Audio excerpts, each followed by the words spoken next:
Will you pray with me? May the words of my mouth and the meditation of my heart be pleasing unto you, O Lord, my rock and my redeemer. Amen. It's here. It's here. The season of waiting that we've been waiting for is here. Right? Yeah. Wait. What? We've been waiting to wait? That doesn't seem right. We've hung the greenery. The trees are up and lit. So what are we waiting for? Maybe the more appropriate exclamation is, oh my gosh, Advent is here, and we aren't ready. Is that better? Because no matter how closely we pay attention to our liturgical calendars, its arrival always takes us by surprise. We aren't ready. It's too early. It can't be time. Wait, what happened to fall? We are so not ready. We have so much to do. Our list grows longer, not shorter, every single day. And this is precisely why we need Advent. Did you know that Advent begins the new liturgical year? Happy New Year. Oh, we are not ready for this.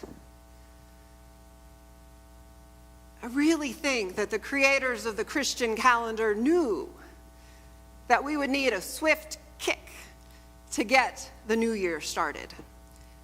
So Advent begins with a call to get ready. Because, well, we aren't. And even worse than that, we've forgotten that we have anything to get ready for. Or we thought that what we were supposed to be getting ready for is a celebration of the past. We are preparing for a historical observation of something God did many, many, many years ago. And we're grateful for it, of course. We're defined by it, and we try to live differently because of it. But it's still old news, right? Is it old news? What is it that we're waiting for? What are we looking for?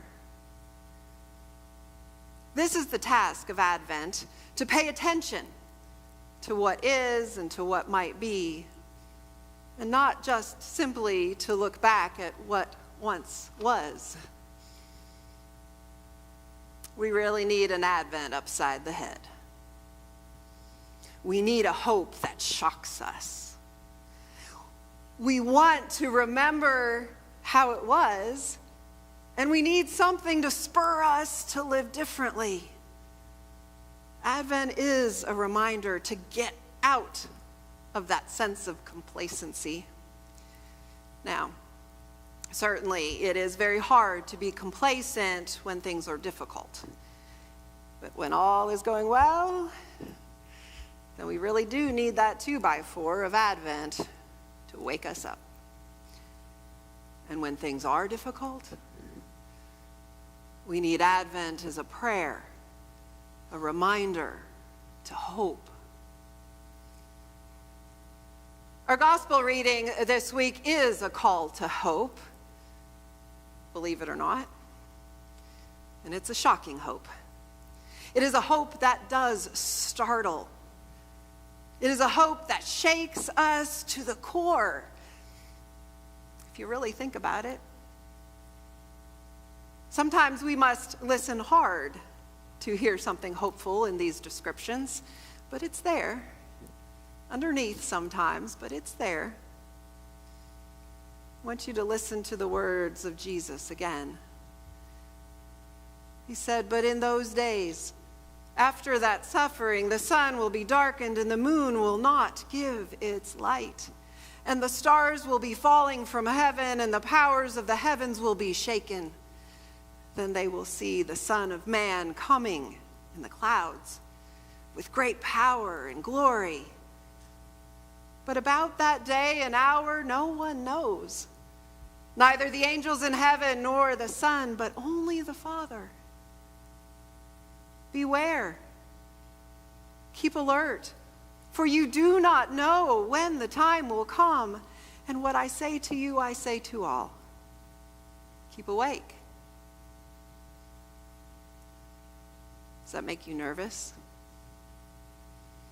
Yeah, maybe. Because there is so much to do and a deadline to meet. But listen. In those words, we also hear the promise that the Master is near. It's not a threat. It's a promise. We aren't alone. What we see in front of us is not all that there is. History is going somewhere, even though we may not know exactly where. But we do know that it's a place called the Kingdom of Heaven, or, as Jesus liked to call it, life. And that's what we all long for in the end, isn't it? Life.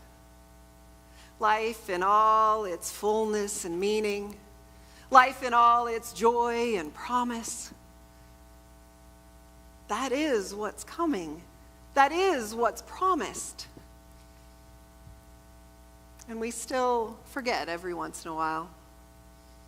We forget that we are looking for anything or hoping for anything. Until, of course, Advent comes and knocks us upside the head with that not so subtle reminder. Keep awake. Amen.